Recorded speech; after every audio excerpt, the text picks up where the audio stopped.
to read this along with this graph. Okay, so the torque rises from 750 Newton meter, 750 Newton meter to 3000 Newton meter during half of the revolution. So this is half of the revolution means pi radian. Okay, next during half revolution and remains constant for the following one revolution. Following revolution means one revolution. So from here to here, one full revolution, the torque remains constant. So this is 2 pi. Okay. It then falls uniformly to 750 Newton meter during next half revolution. So comes back down again to 750 initial value. Okay, during next half revolution, therefore this is again pi radians and remains constant for one revolution. So it is same for the next one full revolution 2 pi. So totally if you add, so pi, 3 pi, 4 pi, 6 pi. Okay, so that is the pattern of torque variation.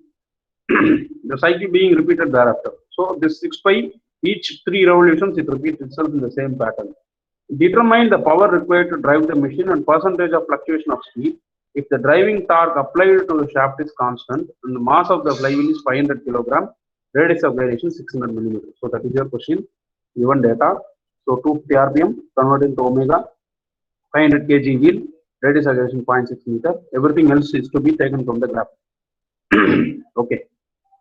So we have to find power required to drive the machine, percentage of fluctuation of speed, right? So now this graph tells you the pattern of torque required to drive the machine. It does not talk about the engine which drives the machine. Okay. So it's a torque required by the machine. Okay. So the turning moment diagram for the complete cycle is shown in figure. Same figure. Okay. So y-axis is turning moment diagram. X-axis is your crank angle theta. We know that the torque required for one complete cycle equal to area of this entire figure, area under the curve of the entire figure. Okay, how? So if I find out the area of this whole graph, area under this red color line, so that is the total work done or torque required. Okay, torque required to drive the machine. So that is area of O, A, B, C, D, E, F. Since the shape seems irregular, I am going to split this shape into 4 different parts. So one rectangle, I am going to find this area, one triangle, another triangle, and another rectangle in the middle. If you find the area of these 4 regular figures and add them together, you will get the area of this entire curve. So that is the area here. Okay. So area of OAEF, ABG, BCHG, you just look at the refer the alphabet, you will understand that. What I meant is these 4. OAEF is the base. OAEF is the base rectangle. ABG is this ABG, first triangle. BCHG is this BCHG is this rectangle in the middle. Okay, similarly CDH, CDH, this last triangle. So I am going to find out these areas. So you know the formula for area of rectangle is length into breadth, triangle is half into base into height. Okay, so that is what I have written here. So length into breadth for the base triangle OF into OA. So O to F is my length, O to A is my breadth. When I multiply OF and OA, I get the area of this triangle, the rectangle. That is over. Next, half into AG into BG. Half into AG is the base of this triangle. BG is the height of this triangle. Half into base into height. Okay. Next, GH into CH. So G to H is the base length, and CH, C to H is the breadth. Length into breadth. This rectangle is over. Similarly, half into base into height. This triangle, half into HD. H to D is the base. C to H is the height. So all these 4 things we have represented in a formula pattern. Now we are going to find out what is OF, what is OA, all those values are going to substitute. Area of the figure OA, BC, DE, EF equal to same thing is written again. So that is now OF is 6 pi, x-axis is radians. Okay, so this entire thing is 3 revolutions, 6 pi. See here, 6 pi.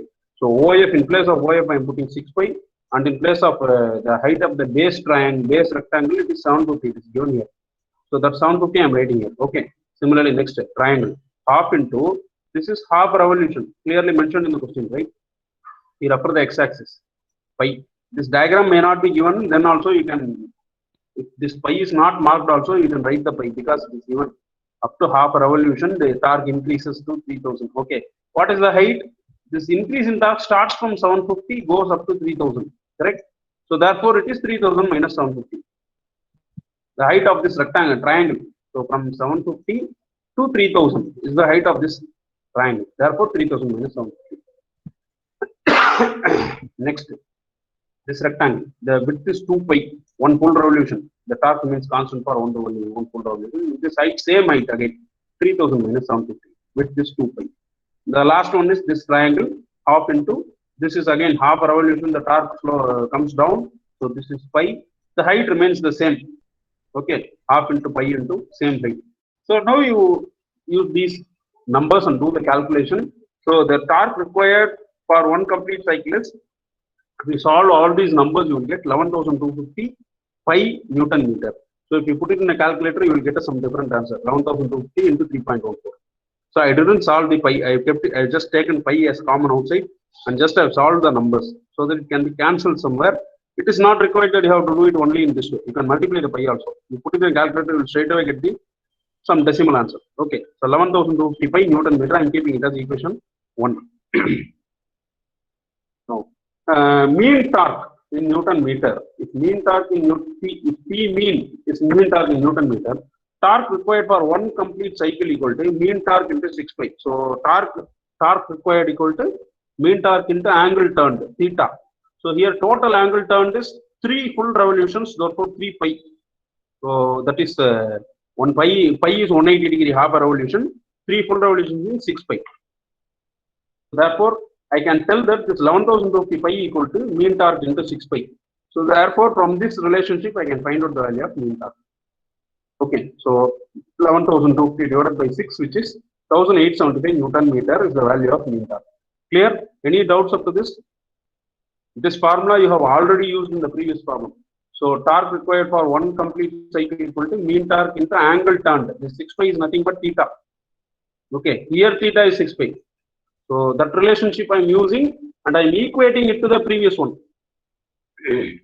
Right? So from this relationship, so first I have found out the area under the curve, which is the total torque required to make one complete cycle.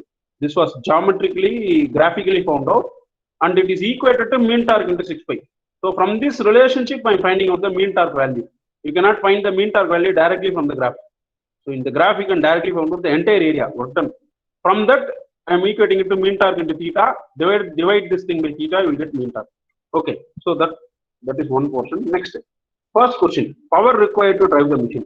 Okay, power required to drive the machine equal to, as I told yesterday, force into velocity is power, therefore here torque into omega, right? Power equal to torque into omega, mean torque into omega. So mean torque is 1875, omega is 26.2 radians per second. From the given RPM, I have already found out omega. Okay, it's very simple, you can do it. So power equal to 1875 into 26.2, which is 49,125 watts. So 49.125 kilowatts. Okay, so that is the power required to drive the machine. This is one result. So what is the result? 49.125 kilowatts is the power required to drive the machine. This is one answer. This will carry some 4 or 5 marks out of it. I mean, up to this, if you do for a 13-mark question, you will get 8 marks or something. Remaining for the next question. Coefficient of fluctuation of speed. This is the second question. Variation in speed. Okay. So take the graph. Sir, good morning, sir. Sir, on the previous step போங்க sir. Yes. இது நீங்க சொல்லவே இல்லை sir அன்னைக்கு power required to drive the machine. என்ன சொல்லல? இதை நடத்தவே இல்லை சார். நீங்க டைரக்டா வந்து கோஎஃபிஷியன்ட் ஆஃப் ஃப்ளக்சுவேஷன் போயிட்டீங்க சார். ஒரு 3 செகண்ட்ஸ் இல்லைங்க சார், நான் அப்படியே அதை காப்பி பண்ணிக்கிறேன். No problem, I will repeat it if you want, no problem. So power required to drive the machine. So in fluid mechanics you have studied that power equal to force into velocity. Do you remember this? You solve for this units, you will get the, so what is the unit of force? Kilogram meter per second square is Newton. Okay, so into meter per second. What will happen? Kilogram meter square per second cube. Done, sir. Done, sir. Yeah, which becomes Newton meter per second, joule per second, which is watts. Okay. So therefore, if you multiply, torque is nothing but force in rotation. Omega is nothing but velocity in rotation. Okay. So therefore, if you multiply force and velocity, you are going to get power. So that is the concept. Very simple multiplication only. Okay. So next is coefficient of fluctuation of speed. First of all, let us find out the value of. Now look into this diagram. I am going to find out the LM and NP. Okay. First, let us understand one thing. Look at this graph. Okay. So mean torque line is here. I know the mean torque value is over 1875. Just now I have found out in the previous slide. So that is this line. Whatever energy is above that is called the fluctuating energy. Okay. So now have multiple peaks above the line, like the first problem. Okay. Whichever is the largest is taken as delta E, and it is delta E is not the summation of all the things above the line. Please understand that. The largest portion above the line is called as delta E because fluctuation happens every second. It keeps happening. Which is the largest fluctuation I am going to find out. Don't add all the fluctuation together. So here, fortunately, you have only one. So just find out that area. So that is your coefficient of fluctuation of speed, energy. From that, I am going to find out the speed. So first, to find out the coefficient of fluctuation of speed, I should know the value of delta E. So what is delta E? Area above the mean torque line, largest area above the mean torque line. If you have multiple areas, here there is only one area, shaded area, delta E. See the graph, one area is shaded, it is irregular in shape. Now again, like what I did earlier, I am going to split it into three shapes, one triangle, one rectangle, and another one triangle. Now what is the difficulty in finding out these things is, so I know height also I know, breadth also I know, so I can easily find out the area of this rectangle. But for the triangle only, I am having a problem. I don't know the value of this base length. Okay, height also I can find out from this. Base length alone I don't know. If I find out the base length of these two triangles, then I can calculate the summation of the area. So that is the problem I am having. Okay, so now I am going for finding out the area of these two bases.